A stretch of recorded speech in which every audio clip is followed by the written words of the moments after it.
Punta guys og pamahaw, kain tayo. Marin tayong coffee. Kasi coffee is life tayo. Masarap kasi pag may kape, no? Tuwing umaga. Kain tayo guys, may konti akong adobo o taba. Taba yung natira, sayang man itapon. Yung anak ko hindi kumakain ng taba.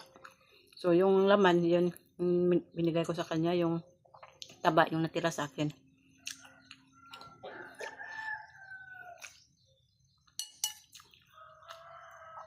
Kain tayo guys. Kayo, anong ulam nyo? Masarap sana pagtuyo guys, pero iwas-iwas muna ako sa maalat guys.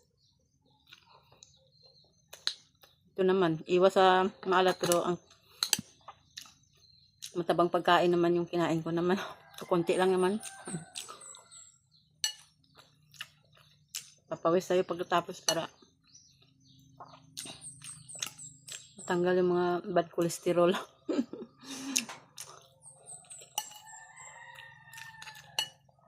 So yun lang guys, thank you for watching guys.